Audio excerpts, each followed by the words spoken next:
Bonjour à tous et bienvenue. La paix, ce n'est pas un vain mot, c'est un comportement. Cette célèbre citation du père fondateur Félix Houphouët-Boigny, prononcée lors de son discours aux Nations Unies en 1976, résonne encore dans les cœurs et les esprits.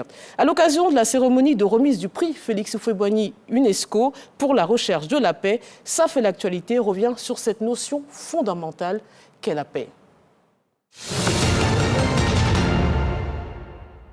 Petit rappel historique du prix Félix Houphouët-Boigny UNESCO pour la recherche de la paix. Élément de reportage. Le prix Félix Houphouët-Boigny pour la recherche de la paix honore les vivants, mais aussi les institutions ou organismes publics ou privés en activité ayant contribué de manière significative à la recherche de la paix dans le respect de la Charte des Nations Unies et de l'acte constitutif de l'UNESCO. Le prix a été institué en 1989 par une résolution parrainée par 120 pays et adoptée par la 25e session de la Conférence générale de l'UNESCO. Il se situe dans la droite ligne de la philosophie des pères fondateurs de l'UNESCO. Philosophie qui, dans le préambule de l'acte constitutif de l'organisation, déclare solennellement que les guerres prennent naissance dans l'esprit des hommes, alors c'est dans l'esprit des hommes que doivent être élevées les défenses de la paix. Dans la même résolution, la conférence générale donnait à ce prix le nom hautement symbolique de Félix Houphouët-Boigny, le premier président de Côte d'Ivoire. Avant sa disparition, le président Félix Houphouët-Boigny a désigné comme parrain du prix Abdou Diouf, ancien président de la République du Sénégal, et comme protecteur du prix Henri Konan Bédié, ancien président de la République de Côte d'Ivoire. Ce prix-là se remettait dans le passé à Paris, donc en France. Et sous la houlette du président Alassane Ouattara, donc désormais ce prix est remis ici en Côte d'Ivoire et précisément à Yamoussoukro. Et je pense que le premier Ivoirien qui doit être satisfait de cela, c'est le père donc, fondateur de la nation ivoirienne, donc le président Félix Houphouët-Boigny, dont le prix porte le nom. Et que cela se passe à Yamoussoukro, sous ses yeux, je pense que cela ne peut que le rendre fier de là où il est. C'est pour nous aussi, les jeunes et les Ivoiriens, un rappel chaque fois que ce prix est remis pour dire que nous devons tout faire pour ne pas que le calumet de la paix soit brisé en Côte d'Ivoire. Par la création de ce prix, pour encourager et honorer ceux et celles qui contribuent à bâtir un monde plus fraternel et plus solidaire. L'ancienne chancelière allemande Angela Merkel est la lauréate 2022 du prix Félix Houphouët-Boigny UNESCO pour la recherche de la paix. Elle a été désignée par le jury en reconnaissance de son action pour l'accueil des réfugiés, selon une note d'information. Les guerres prenant naissance dans l'esprit des hommes, c'est dans l'esprit des hommes que doivent être élevées les défenses de la paix. Cette phrase résume la philosophie des pères fondateurs de l'UNESCO, inscrite dans le préambule de l'acte constitutif de l'organisation. Une vision pleinement partagée par le président Feu Félix Houphouët-Boigny, qui donnera naissance au prix Félix Houphouët-Boigny UNESCO pour la recherche de la paix en 1989. Le 8 février prochain se tiendra la cérémonie de remise du prix à Yamoussoukro. À quoi faut-il s'attendre? Que symbolise ce prix pour la Côte d'Ivoire et l'UNESCO? Pour en parler, j'ai le plaisir et l'honneur de recevoir Madame Kandia Kamisoko Kamara, ministre d'État, ministre des Affaires étrangères, de l'intégration africaine et de la diaspora. Bonjour et bienvenue. Bonjour Fatim.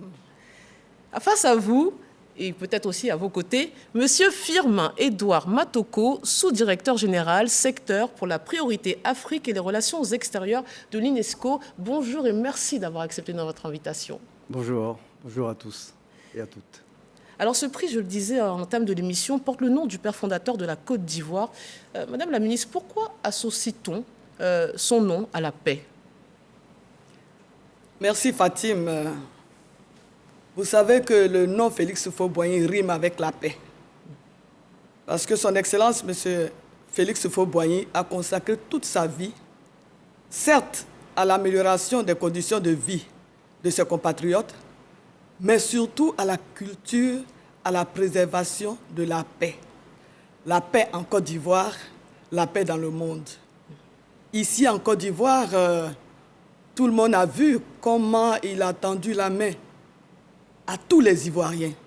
Il a même contribué à un moment donné de la vie de notre pays de mettre tous les opposants, tous les leaders politiques ensemble pour former un seul parti politique. Même quand il y a eu le multipartisme, il a continué de dialoguer avec la classe politique, avec ceux qui étaient considérés à l'époque comme ses opposants. Mais il ne s'est pas arrêté à la Côte d'Ivoire. Tout le monde sait ce qu'il a fait à travers le monde. Souvenons-nous, le président Félix Houphouët-Boigny a été le chef d'État qui, pour la première fois, a envoyé en Afrique du Sud son ministre, Dona Fologo, avec son épouse, une Française, pour aller parler aux leaders politiques de l'Afrique du Sud. Il est intervenu dans la crise entre la Palestine et Israël. Et en Afrique, il a contribué au retour de la paix dans presque tous les pays africains qui étaient en proie à des crises politiques. Donc, vous voyez, pour ne citer que ces exemples, le président Félix Houphouët-Boigny est un homme de paix. Il a consacré toute sa vie à la promotion de la paix dans le monde. Mais justement, comment est venue l'idée à l'UNESCO de créer ce prix qui porte son nom? Alors, j'ajouterais ce qu'a dit Madame la ministre, c'est que le président Félix Houphouët-Boigny était un homme de culture, un éducateur et un homme scientifique, qui sont les missions principales de l'UNESCO, de bâtir la paix dans le monde à travers l'éducation, la culture et la science, la communication et l'information aujourd'hui. Et donc, fondamentalement, le président Houphouët-Boigny est né avec l'UNESCO, avec les missions de l'UNESCO. Et j'ajouterai un autre élément pour comprendre aussi ce qu'est ce prix, c'est que ce prix ne s'appelle pas prix Félix Houphouët-Boigny pour la paix, mais pour la recherche de la paix. Donc il y a l'élément factuel de la paix, mais il y a l'élément aussi de recherche constante des moyens de parvenir à une paix durable dans le monde. Et ce n'est pas l'UNESCO qui a proposé le prix, c'est le président Félix Houphouët-Boigny qui a considéré que l'UNESCO était le meilleur endroit, de par la mission de l'UNESCO, où cette idée qu'il avait pouvait être placée. Et évidemment, c'est un honneur pour nous, comme organisation internationale qui lutte pour la paix, d'accueillir ce prix prestigieux. C'est le prix le plus prestigieux que nous avons à l'UNESCO pour la paix. Et c'est aussi, bien sûr, un devoir pour nous, UNESCO en tant qu'organisation, de perpétuer le message du président Félix Houphouët-Boigny, qui a été d'ailleurs énoncé en 1989 au Congrès international pour la culture de la paix, qui a été organisé sous l'égide du président, ici à Yamoussoukro, et qui a donné lieu à tous les programmes sur la culture de la paix que nous menons aujourd'hui à l'UNESCO. On va, pendant tout le temps de l'émission, en revenir sur cet illustre personnage. Mais déjà, en ce qui concerne votre institution, le ministère des Affaires étrangères, vous semblez très engagé dans l'organisation de cet événement. Pour quelles raisons? Ça participe au rayonnement de notre pays? C'est vrai que cet événement, évidemment, participe au rayonnement de notre pays, comme vous le dites. Mais ce serait l'occasion de rendre hommage, encore une fois, au président Félix Houphouët-Boigny. Parce que je l'ai dit, il a consacré sa vie à la promotion, à la culture, à la préservation de la paix. Voyez-vous, nous sommes aujourd'hui dans un monde agité, dans un monde perturbé, avec des conflits ça et là, des guerres par-ci par-là. Donc, aujourd'hui, organiser cet événement ici, en Côte d'Ivoire, est plus qu'un honneur.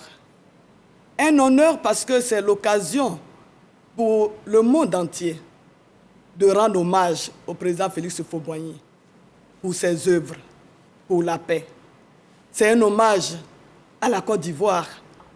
C'est un hommage aux Ivoiriens. C'est un hommage surtout au leadership du président Alassane Ouattara. Et tout le monde voit les efforts qu'il fait. Tout le monde se rend compte que le président Alassane Ouattara marche dans les sillons tracés par le président Félix Houphouët-Boigny, surtout dans la recherche de la paix. Nous sommes aujourd'hui en Côte d'Ivoire. Nous voyons tous les efforts qui sont fournis par lui. Il a mis en place depuis 4 ans un comité de dialogue permanent entre les leaders politiques. Aujourd'hui, grâce à la discussion, grâce au dialogue, les leaders politiques se parlent. Les leaders politiques ont contribué et continue de contribuer à l'apaisement dans le pays. Et nous l'avons vu aussi rencontrer ses deux prédécesseurs, le président Henri Konan Bédié et le président, évidemment, Laurent Gbagbo. Il ne s'est pas arrêté là. Tout le monde voit tous les jours ce que le président fait. Le dernier fait, c'est la libération de nos soldats. Qui a pensé que cela aurait pu se faire sans que les canons ne tonnent, sans qu'on entende des coups de fusil, sans qu'il y ait la guerre?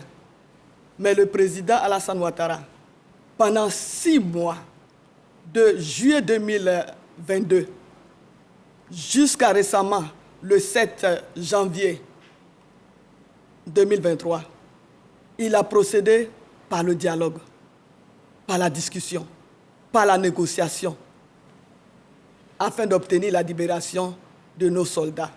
Encore une fois, le président Alassane Ouattara démontre que le dialogue est l'âme de fort, que tout doit être mis en œuvre. Aucun sacrifice n'est de trop pour préserver la vie des citoyens et surtout consolider la paix et la cohésion. Ici même en Côte d'Ivoire, vous voyez comment il œuvre à la cohésion des populations. Tous les jours, il prône la cohésion. Et il va même au-delà. Il utilise des armes, en plus du dialogue, le social. Il a rendu la Côte d'Ivoire solidaire. Il parle de la Côte d'Ivoire solidaire pour qu'à travers ces actions concrètes, nous puissions aller à la paix et nous puissions préserver la paix. Alors, c'est intéressant ce que dit Mme la ministre. Ça nous explique que finalement, la recherche de la paix passe par du dialogue, en citant ces exemples, par l'aspect aussi économique, socio-économique des populations. Qu'en est-il vis-à-vis de l'UNESCO? Quelle est votre vision? Comment vous appréhendez cette notion au sein de votre institution? Alors, je disais au début que la mission principale de l'UNESCO, c'est de bâtir la paix à travers l'éducation, la science, la culture. Et c'est en éduquant, c'est en formant les personnes à une responsabilité que nous pouvons bâtir la paix. Là où vit l'ignorance, d'ailleurs, le premier récipiendaire de ce prix, Nelson Mandela, l'a répété plusieurs fois, là où vit l'ignorance, il ne peut y avoir de paix. Si les populations et tous les citoyens d'une nation ne sont pas éduqués, ne sont pas formés à la vie citoyenne, il ne peut pas avoir de paix. Et demain, il ne peut pas avoir de prospérité ou de développement aujourd'hui sans éducation, sans alphabétisation. Et notre combat depuis la création de l'UNESCO, c'est de faire en sorte justement que toutes les personnes aient les moyens et les connaissances requises pour participer à la vie publique d'une nation. Notre combat aujourd'hui, c'est faire que tous les 800 millions d'analphabètes que nous comptons aujourd'hui ne le soient plus en l'an 2030. Ce n'est pas seulement le combat de l'UNESCO, mais des Nations Unies aussi. 800 millions d'analphabètes dans le monde. Dans le monde, dont une grande majorité en Afrique et encore une grande majorité des femmes et des filles. Et donc ce sont des indications, ce sont des mesures qui touchent nos populations africaines, bien sûr, mais qui touchent le monde entier. Et c'est notre combat de tous les jours. Alors, on entend éducation, jeunes filles, jeunes femmes. Je pense qu'immédiatement, Madame la ministre se sent concernée. Est-ce que la paix, à la fois, est-ce que ça se transmet en héritage, j'ai envie de vous demander, mais comment on éduque à la paix? Comment on apprend? Ça s'apprend à être pacifique et non agressif pour calmer notre ardeur naturelle, en tout cas liée à la violence en tant qu'être humain. Ça s'apprend, ça s'enseigne. Vous savez, Fatim, tout s'apprend. Même la culture de la paix. Et c'est la raison pour laquelle, dans les différents programmes, vous avez justement la paix qui est enseignée dans nos curricula. Mais je voudrais dire que la paix ne s'apprend pas uniquement qu'à l'école. Chaque famille doit contribuer à l'éducation à la paix. C'est un appel que je voudrais lancer au monde entier, et singulièrement aux Ivoiriens, pour dire que la culture de la paix doit être l'affaire de chaque citoyen, de chaque parent, de chaque famille, afin que les enfants grandissent avec cette culture de paix pour devenir des citoyens épris de paix et des citoyens qui, à leur tour, vont transmettre justement ces valeurs-là. Donc, ça s'apprend à l'école, ça s'apprend dans les familles, Ça s'apprend aussi à travers aussi les ONG, les organismes, les organisations, comme par exemple une institution comme la Fondation Félix Houphouët-Boigny, dont l'une des missions importantes est de justement enseigner la paix, cultiver la paix, transmettre la paix. Donc organiser des séminaires, des colloques, des forums, afin que la paix soit véritablement inculquée à chaque citoyen du monde. Mais au-delà de ces festivités, on se demande qu'est-ce que symbolise ce prix? Parce que finalement, la violence, les conflits, la violence est inhérente à l'être humain. Et puis les conflits jalonnent l'histoire de l'humanité. On a l'impression que c'est quand même un vœu pieux de croire que le monde sera en paix, si j'ose dire, définitivement, sur toute l'étendue. Est-ce que vous imaginez l'Afrique des années 80, à la fin des années 80, et l'Afrique d'aujourd'hui? Est-ce que vous imaginez le nombre de conflits que nous avons connus, et d'ailleurs qui a justifié que le président Félix Houphouët-Boigny ait cette idée noble de créer un prix pour la recherche de la paix, et j'insiste sur le mot recherche, qui récompenserait des hommes et des femmes justement qui luttent au quotidien pour la paix. La paix n'est jamais acquise et la paix n'est pas l'absence de violence. La paix, elle est entre nous, dans les familles, entre les fratries. Ce que nous appelons la culture de la paix, c'est ce qu'on appelle autrement le vivre ensemble.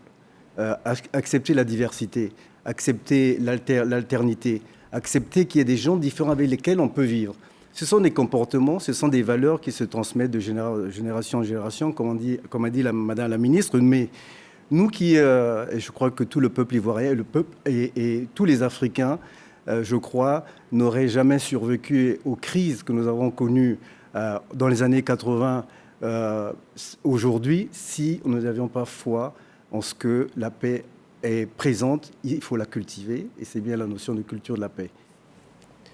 On va parler du prix, alors qui sera décerné cette année. En tout cas, ça s'appelle le prix 2022, mais la cérémonie a lieu en 2023. Et c'est décerné donc à Angela Merkel, ancienne chancelière fédérale d'Allemagne, en reconnaissance de son action pour l'accueil des réfugiés. Pourquoi ce choix? Pourquoi recueillir des réfugiés est synonyme de paix? Et encore une fois, pas que de charité ou d'humanité, comme l'a été dit dans une autre émission.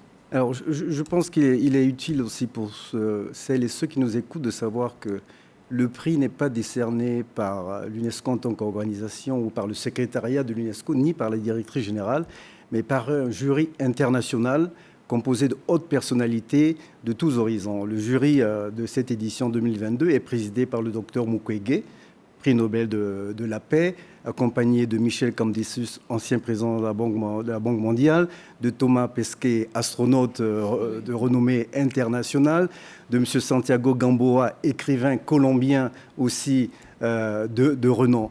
Et donc, c'est un prix qui est décerné par un jury qui vient de tous horizons.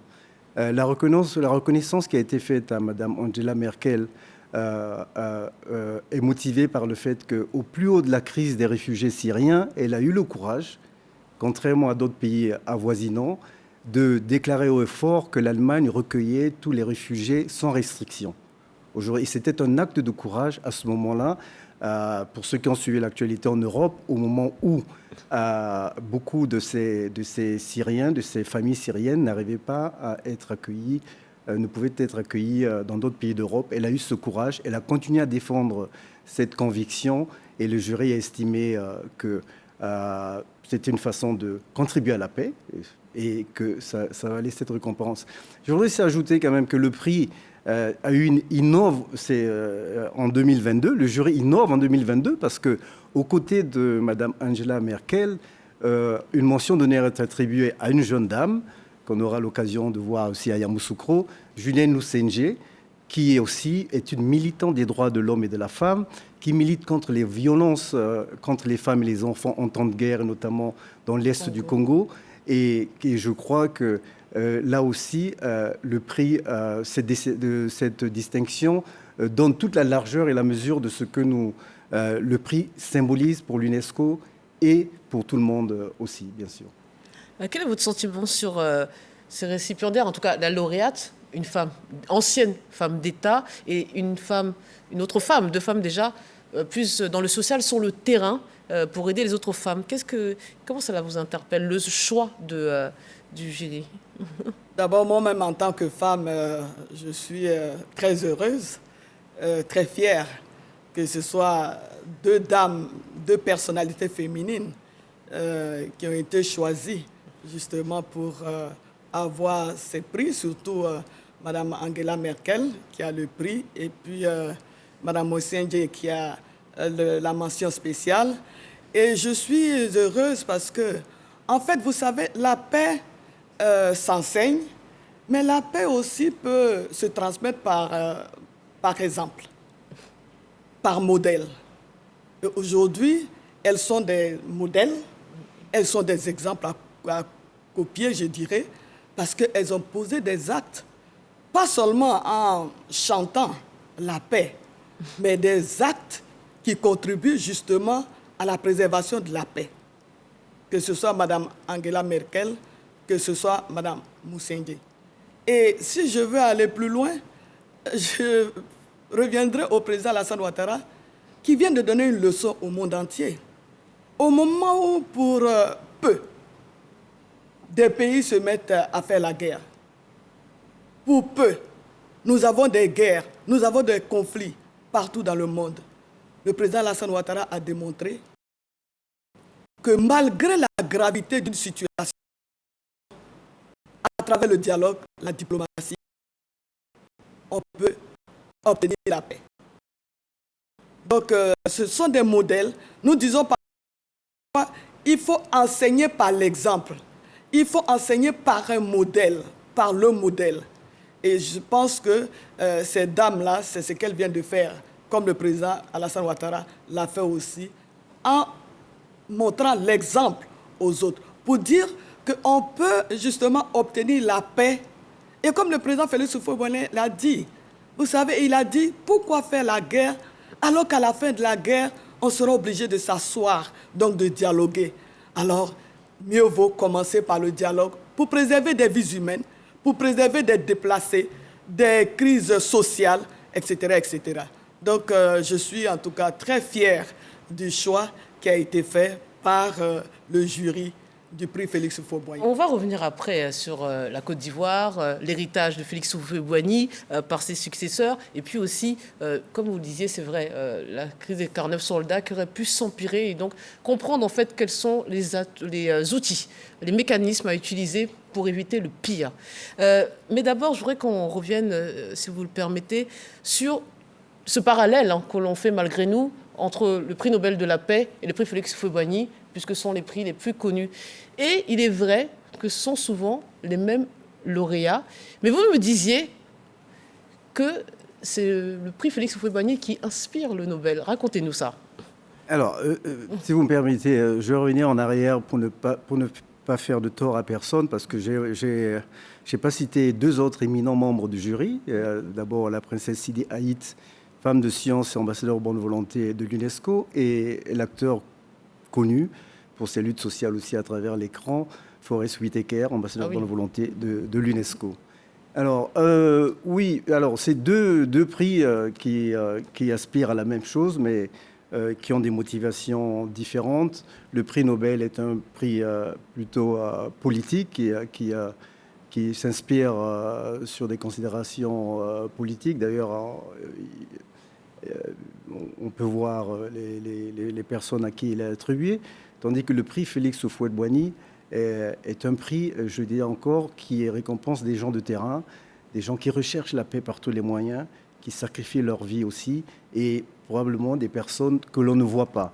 Et on a cité Nelson Mandela, Shimon Peres, Yasser Arafat, mais nous avons récompensé, le prix a récompensé également des hommes et des femmes de la société civile, et très récemment Giuseppina Nicolini, maire de Lampedusa, SOS Méditerranée, ONG, ou si vous vous souvenez, les maires de la place de Mayo en Argentine qui luttaient contre la dictature. Donc c'est une palette assez large que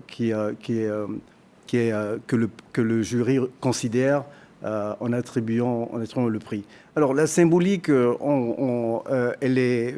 c'est une coïncidence, hein, mais on a remarqué que très souvent, celles et ceux qui avaient le prix Félix Houphouët-Boigny, l'année d'après, avaient le prix Nobel. Je n'ai jamais demandé aux organisateurs du prix Nobel s'ils s'inspiraient du prix Houphouët-Boigny. Ça paraît évident quand même. Ça pourrait l'être.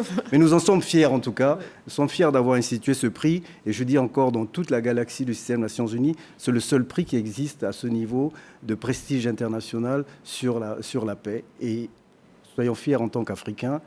Il s'inspire de l'action d'un grand leader africain, pas seulement pour la Côte d'Ivoire, mais pour le continent africain et aussi pour le reste du monde. Ce prix n'étant pas un prix pour l'Afrique, est un prix international. Vous récompensez des individus ou des institutions sur les 5 continents. Absolument, absolument, absolument.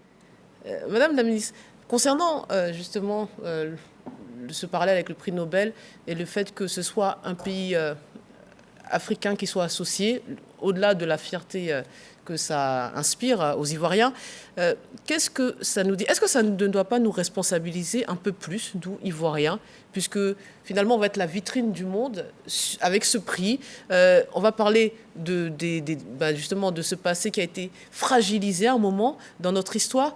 Est-ce que ça impose de la responsabilité d'accueillir le monde et de parler de paix? C'est une responsabilité pour nous, tous, en Côte d'Ivoire. Oui, vous savez, quand une institution comme l'UNESCO, qui a un prix prestigieux, comme le prix Félix Houphouët-Boigny, justement, choisit la Côte d'Ivoire pour abriter cet événement-là, de portée internationale, évidemment, c'est une fierté, mais aussi c'est une lourde responsabilité. Ça veut dire tout simplement que la communauté internationale reconnaît les valeurs du président Félix Houphouët-Boigny. La communauté internationale voudrait exprimer sa reconnaissance aussi au président Félix Houphouët-Boigny et à son pays, la Côte d'Ivoire. La communauté internationale, c'est une façon pour elle d'exprimer aussi sa reconnaissance au leadership du président Alassane Ouattara. Mais c'est en même temps aussi une lourde responsabilité pour les Ivoiriens pour dire que la Côte d'Ivoire aujourd'hui, comme je l'ai dit, dans un monde assez perturbé, avec une sous-région en proie à des difficultés. Tout le monde voit, il y a eu des coups d'État, il y a le terrorisme, il y a eu le djihadisme, il y a des crises sociales. Dans cet environnement-là, il y a la guerre en Ukraine, il y a la guerre en RDC, il y a la guerre un peu partout dans le monde. Dans ce contexte, la communauté internationale choisit de venir faire la remise du prix Félix Houphouët-Boigny pour la recherche de la paix en Côte d'Ivoire, à Yamoussoukro. C'est une lourde responsabilité. Ça veut dire que l'on nous félicite, l'on félicite la Côte d'Ivoire et les Ivoiriens, mais en même temps, l'on demande aux Ivoiriens de continuer justement sur la lancée, de continuer à cultiver la paix, à prôner la paix, à rechercher la paix, de continuer d'être ce modèle-là pour le monde entier, afin que cela puisse inspirer d'autres pays, d'autres leaders politiques, d'autres leaders religieux, pour que cet exemple de la Côte d'Ivoire soit suivi et dupliqué partout dans le monde, afin que la paix continue de régner dans le monde. Aujourd'hui, nous pensons qu'en dehors de la pandémie de la Covid-19, ce qui est recherché par le monde entier aujourd'hui, c'est la paix et la paix. D'où cette responsabilité-là des Ivoiriens. Je vous appelle Excellence, vous êtes quand même le ministre des Affaires étrangères de l'UNESCO, on va dire. On va dire comme ça. Et donc, j'allais revenir sur le fait que c'est la deuxième fois que notre pays abrite ce prix. Habituellement, la cérémonie se déroule au sein de votre institution, en tout cas le siège qui se tient à Paris. Est-ce que ce choix est lié, par exemple, au 30e anniversaire de la disparition du père fondateur et puis, va-t-il se pérenniser? Est-ce qu'à partir de maintenant, chaque année, la Côte d'Ivoire célébrera cette cérémonie à Yamoussoukro? Non, le prix est régi par un statut, d'ailleurs, qui a été revu en 2019 et qui a élargi également les responsabilités du parrain, du protecteur et de l'UNESCO dans la pérennité de ce prix. Le statut prévoit qu'il se tienne au siège de l'UNESCO ou alternativement dans un autre pays. Donc il aurait pu se tenir aussi ailleurs qu'en Côte d'Ivoire. Mais la ministre l'a dit, la symbolique était très forte pour nous et la directrice générale, Mme Audrey Azoulay, qui sera présente d'ailleurs à cette cérémonie. C'est elle qui te donnera le prix, si je crois bien. Qui remettra le prix. Et a souhaité fortement que, vu la conjoncture actuelle en Côte d'Ivoire, aussi bien sûr que ce prix ait lieu ici en Côte d'Ivoire et pourquoi pas à Yamoussoukro, puisque nous célébrons, disons-le aussi, le 30e anniversaire de la disparition du président Félix Houphouët-Boigny. Donc il y a plusieurs symboles qui nous ont convaincus et j'ajouterais aussi, bien sûr, la volonté, et c'est un honneur pour nous, autant la ministre dit que c'est une fierté pour la Côte d'Ivoire, mais c'est aussi une fierté pour l'UNESCO de venir ici. La Côte d'Ivoire n'est pas seulement un pays d'Afrique, mais c'est aussi un membre actif au sein des organes directeurs de l'UNESCO, que ce soit le Conseil exécutif, la Conférence générale ou les autres comités que nous avons. Et c'est un partenaire privilégié. Pour preuve, nous avons un bureau résident ici en Côte d'Ivoire, qui est l'un des rares bureaux que nous avons en Afrique de l'Ouest et que nous souhaitons pérenniser par une action commune. Je voudrais dire aussi que nous sommes honorés que le président Alassane Ouattara, dans ses efforts de paix, de cohésion sociale, ait accepté que ce prix se tienne ici en Côte d'Ivoire et il met les moyens aussi, bien sûr, pour que ce soit une réussite. Et je rendrai aussi hommage, si vous me permettez. Bien sûr. Bien sûr, parce que nous sommes en face d'une génération qui part, qui nous laisse un legs important. Le président Abdou Diouf, parrain du prix de la première heure, qui a soutenu et épaulé le président Félix Houphouët-Boigny. Le président Bédié, protecteur de prix. C'est des générations qui partent et qui nous laissent un héritage lourd. Vous les jeunes, nous sommes moins jeunes, mais surtout tous les jeunes d'aujourd'hui, de penser, de croire qu'il y a un idéal pour l'Afrique, il y a un idéal de paix et de vivre ensemble qui peut être réalisé malgré toutes les conditions difficiles dans lesquelles nous vivons. Mais, alors je rassure, hein, parce que vous avez dit, ils s'en vont, mais le président Bédié est bien là. Parce que vous avez joint les noms, donc voilà, je comprends bien. Je comprends bien. Symboliquement. Voilà, je comprends bien. Et bien, parlons d'eux, justement, de l'ancien président Henri Konan Bédié, du président en exercice Alassane Ouattara et de l'ex-président Laurent Gbagbo. On a entendu dire que les trois seraient réunis lors de cette cérémonie. Vous pouvez nous le confirmer déjà? Est-ce vrai? Oui, Fatim. Ah, donc c'est la cerise sur le gâteau. Nous sommes tous présents à Yamoussoukro. Le président Henri Konan Bédié, qui est le protecteur du prix, a annoncé officiellement au président Alassane Ouattara qu'il sera à Yamoussoukro. Je ne sais pas si mes informations sont exactes. On me dit qu'il est soit à Yamoussoukro ou déjà en route pour Yamoussoukro. Le président, évidemment, Laurent Gbagbo a confirmé sa présence à Yamoussoukro. Évidemment, le président Ouattara sera à Yamoussoukro. Mais il n'y aura pas que. Oui. Voilà, il n'y aura pas que. Il y aura des illustres personnalités que vous allez nous citer, mais restons sur eux parce que finalement, ils sont des trois figures historiques de notre pays, bien connues des Ivoiriens, pour le meilleur comme pour le pire, si j'ose dire. Et le fait qu'ils se réunissent dans cette cérémonie de paix, c'est un symbole fort. C'est pourquoi? C'est pour passer un message à la population, oui, consolider la réconciliation. D'abord, ils veulent confirmer leur volonté d'aller à la paix. Ils veulent encore montrer l'exemple qu'ils ont déjà montré. On les a déjà vus tous les trois ensemble.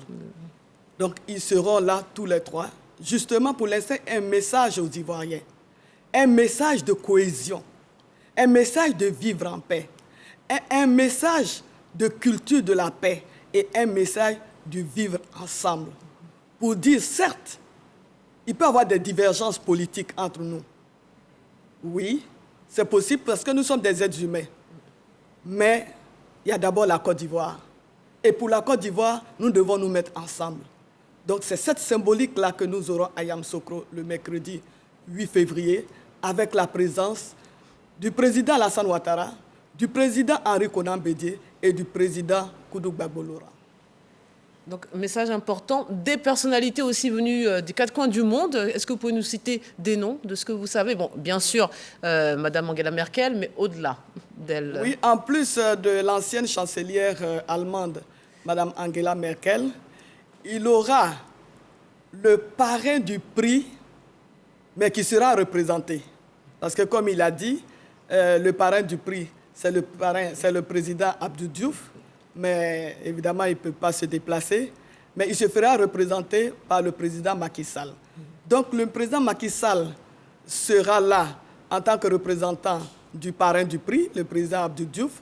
Il sera là aussi en tant que chef d'État du Sénégal, mais il sera là encore en tant que président de l'Union africaine. En plus de lui, il aura le président de la conférence des chefs d'État de la CEDEAO, le président Umaru Embalo.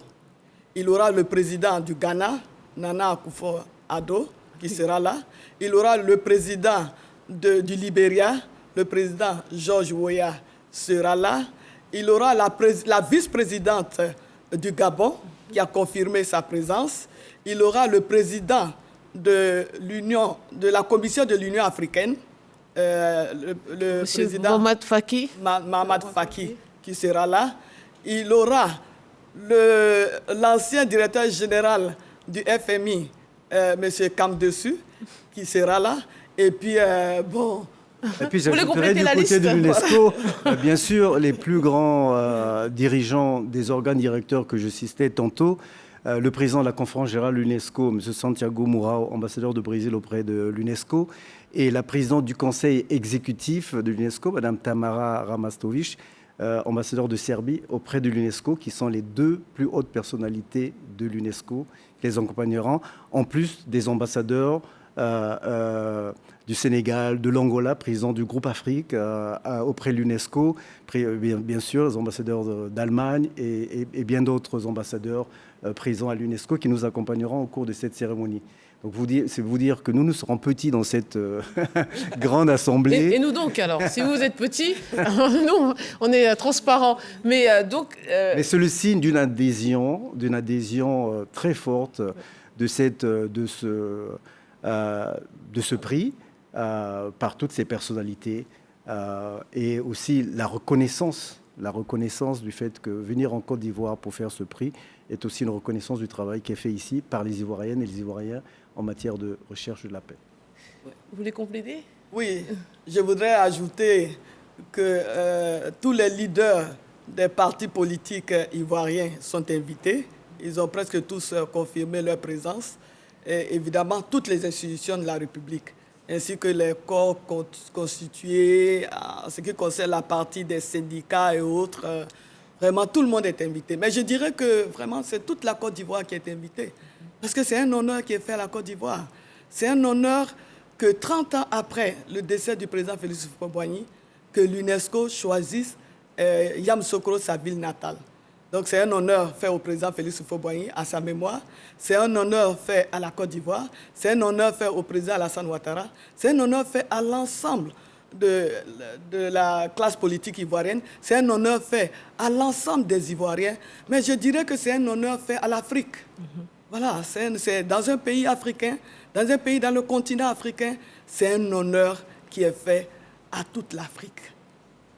Et aussi une responsabilité pour chacun d'entre nous. On va donner justement la parole à nos compatriotes sur le maintien de la paix. Un élément de Franck Youmoli. Boigny, en termes d'événement de remise du prix, c'est une innovation. Je crois savoir que d'habitude c'est à l'UNESCO. C'est un grand événement pour, on va dire, la Côte d'Ivoire, qui doit donc faire de telle sorte que ce soit vraiment une réussite. C'est une fierté pour nous de recevoir le prix Félix Houphouët-Boigny pour la paix. Voilà, et d'autant plus que j'ai appris que c'est la première fois que ça se passera dans notre pays. Donc, grande fierté. Aujourd'hui, je vois que toute la population s'y met à la réconciliation afin qu'on puisse suivre et respecter la demande de notre père fondateur, Félix Houphouët-Boigny, qui est la paix. Pour le maintien de la paix en Côte d'Ivoire et dans tout le monde entier, il faut continuer à promouvoir la cohésion sociale parce que plus les peuples peuvent vivre en communauté, plus la paix régnera dans le monde entier. Parce que la cohésion sociale est l'un des premiers facteurs de la paix. C'est un grand honneur parce que la Côte d'Ivoire, c'est un pays béni, c'est un pays aimé de tous, c'est un pays convoité de tous. Donc, si la paix vient à nous, nous aurons la vraie paix et tout ira mieux pour tout le monde. L'homme n'étant pas parfait, on n'a pas pu tenir cette paix-là qui nous est glissée peut-être par la main. Comme on peut le dire, Dieu le voulant, nous y arriverons. C'est une belle idée. En tout cas, ça fait l'honneur du pays. En tout cas, ça fait l'honneur du pays. Et puis aussi, moi, je suis très fier parce que ce n'est pas tous les pays on peut envoyer ce prix-là. En tout cas, je pense que la Côte d'Ivoire, en tout cas, c'est une Côte d'Ivoire de liberté. En tout cas, je suis très content à ce que ça vienne en Côte d'Ivoire ici. Alors j'aimerais qu'on revienne quand même, comme l'a été dit dans ce reportage, effectivement, pour ne pas rendre cet échange un peu... voilà, pour quand même qu'on montre qu'on est conscient que notre pays revient de loin. Alors, il revient de très loin. Et même récemment, vous le dites, tout aurait pu basculer. On a évité le pire. Quelle leçon vous tirez de tout ça? Est-ce qu'avec le recul, vous vous dites qu'on a mal fait, on a trahi l'héritage du père fondateur? Il y a peut-être aussi des circonstances, hein, mais qu'est-ce que vous dites? Ou que la paix n'est vraiment jamais un acquis et qu'au fond, c'est un combat permanent, c'est une recherche permanente. Je pense qu'il y a plusieurs leçons à tirer. C'est vrai, la paix n'est jamais un acquis permanent. Vous savez, la Côte d'Ivoire, qui a vécu pendant des décennies dans la paix, a basculé un jour aussi dans la guerre. Nous avons connu la guerre ici en Côte d'Ivoire. C'est la preuve qu'il faut continuer de cultiver la paix. Donc la deuxième leçon, c'est de dire qu'on peut tomber, mais le plus important, ce n'est pas de tomber, c'est de pouvoir se relever. Oui, la Côte d'Ivoire a eu des moments très difficiles en 2002, en 2010, avec la crise post-électorale. Mais aujourd'hui, voici qu'on vient célébrer la paix en Côte d'Ivoire. Pourquoi? Parce que la Côte d'Ivoire a su se donner des ressorts pour rebondir, pour reconquérir la paix. Et maintenant, la troisième leçon, c'est que nous devons chercher à consolider cette paix-là, à la cultiver, à la préserver. Et je pense qu'avec le leadership du président Alassane Ouattara, surtout avec l'exemple qu'il vient de nous donner, je dirais les deux exemples. D'abord, en maintenant le dialogue avec ses prédécesseurs, avec l'opposition en Côte d'Ivoire, et ensuite, à travers la gestion diplomatique et intelligente de la crise avec le Mali, ce qui a évité une guerre en deux pays frères, en deux peuples frères. Donc tout ça pour dire que la paix doit se cultiver tous les jours. On a dit que la paix, c'est d'abord dans l'esprit des hommes, et c'est la raison pour laquelle je voudrais vraiment demander à tous les Ivoiriens, à tous les Africains, au monde entier, de cultiver la paix. La paix doit s'enseigner d'abord dans les familles, ensuite à l'école, dans la vie de tous les jours, dans les partis politiques. Donc en politique, partout, l'on doit prôner la paix, l'on doit cultiver la paix, parce que la paix n'est jamais un acquis définitif. Il faut continuer de la cultiver, de l'entretenir, de la préserver, afin qu'elle soit préservée, afin que le monde continue de vivre en paix. Voyez-vous, le président Alassane Ouattara dit qu'il veut que la Côte d'Ivoire soit un pays émergent. Mais le développement d'un pays repose sur quoi? Certes, sur un capital humain bien formé, mais d'abord sur la paix. Sans paix, il ne saura avoir de développement. Nous voulons que la Côte d'Ivoire se développe. Les Ivoiriens veulent que la Côte d'Ivoire se développe. L'Afrique veut être développée. Il faudrait que les Africains mettent au cœur de leurs préoccupations la recherche de la paix. Et donc, nous voulons saluer la directrice générale de l'UNESCO, saluer le directeur général adjoint, M.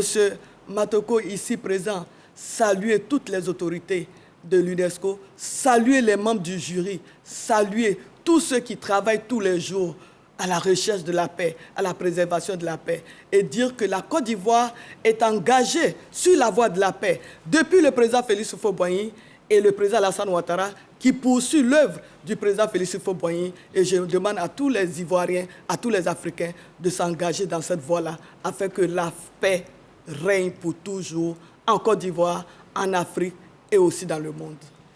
On vient de donner deux exemples. Un exemple de conflit inter-États en interne et puis un exemple de conflit entre États. En tout cas, l'éventualité d'un conflit.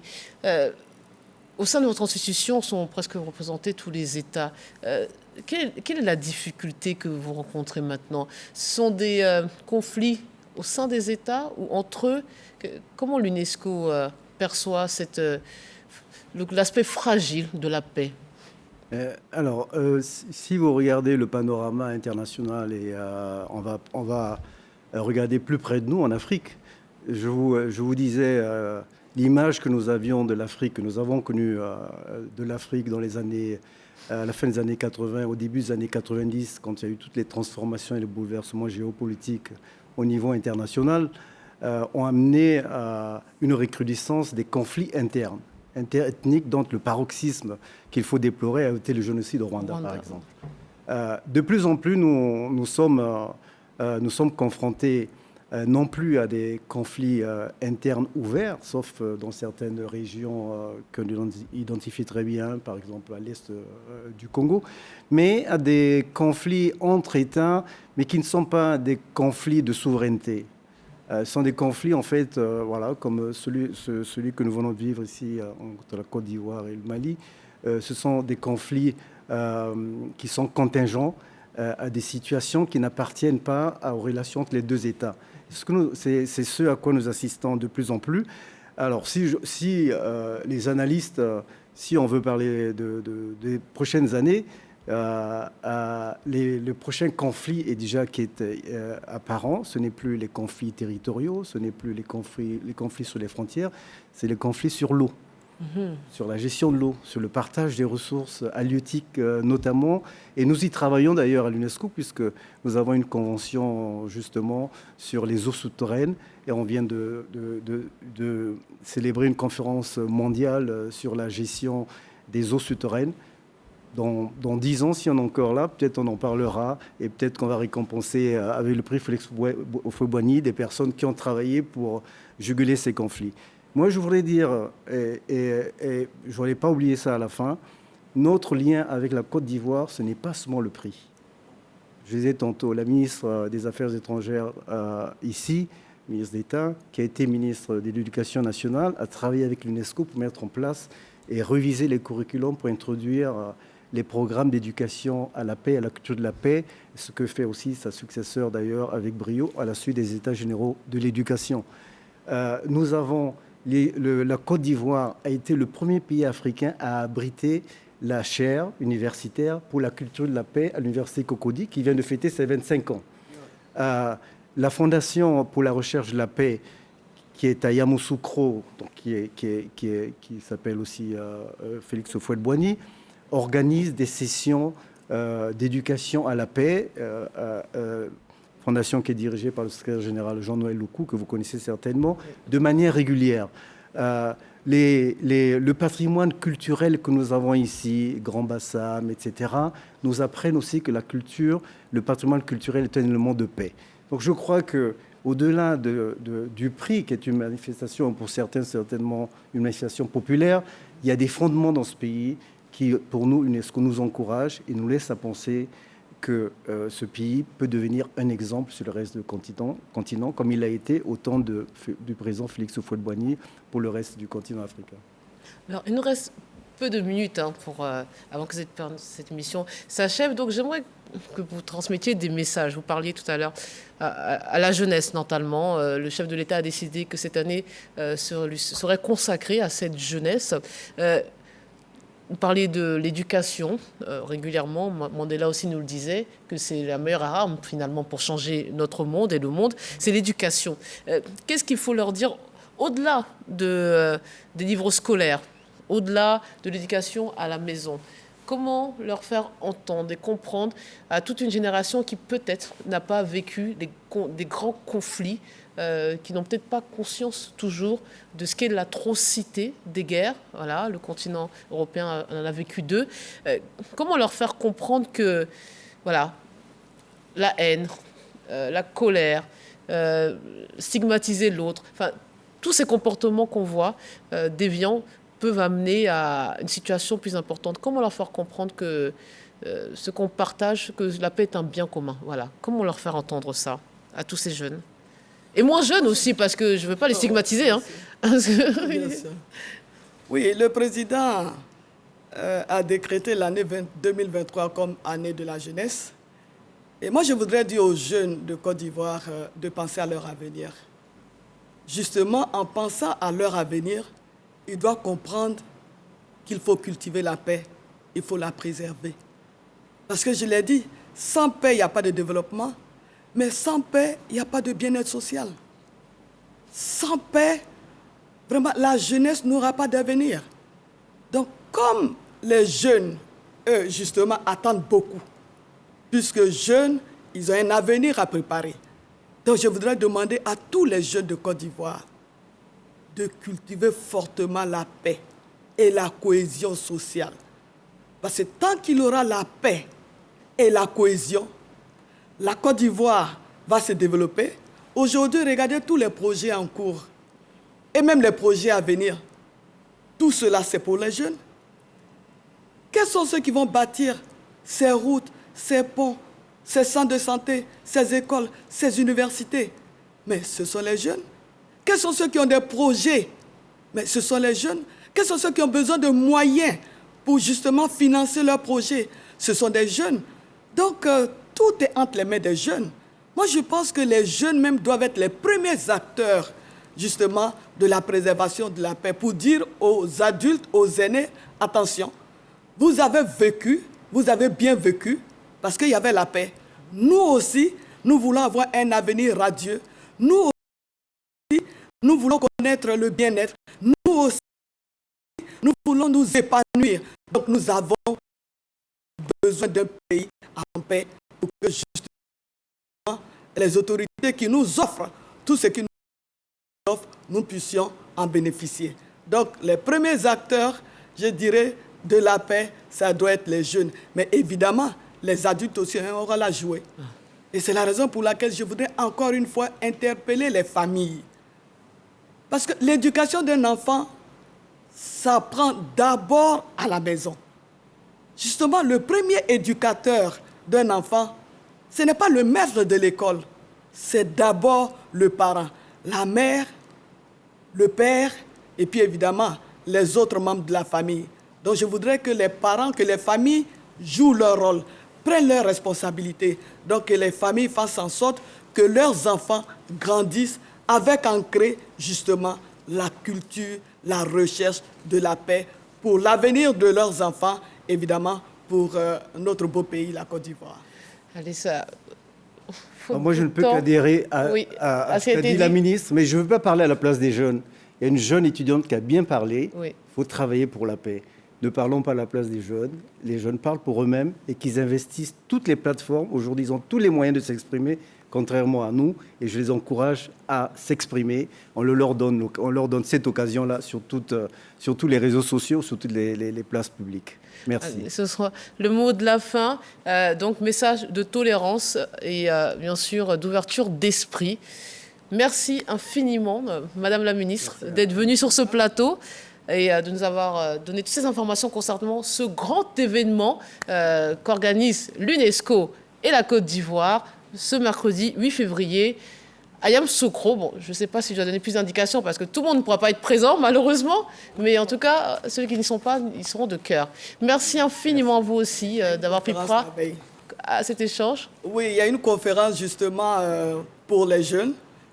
Ça concerne la culture de la paix. Donc, c'est à la Fondation Félix Houphouët-Boigny le 7 déjà, le mardi 7. Et puis, il y aura un grand concert le mardi 7 au soir pour toute la population de Yamoussoukro et pour toute la Côte d'Ivoire. Évidemment, nous donnons rendez-vous à tous les Ivoiriens à Yamoussoukro ce mercredi 8 février à partir de 7 h. Merci. Ce sera le mot de la fin. Merci infiniment à vous deux. Merci à vous de nous avoir suivis. Et puis, partez en paix, j'ai envie de vous dire. À bientôt. Merci. Que la paix règne ici. N'est-ce pas? Au Au revoir à tous. Merci. Au revoir à tous. Au revoir.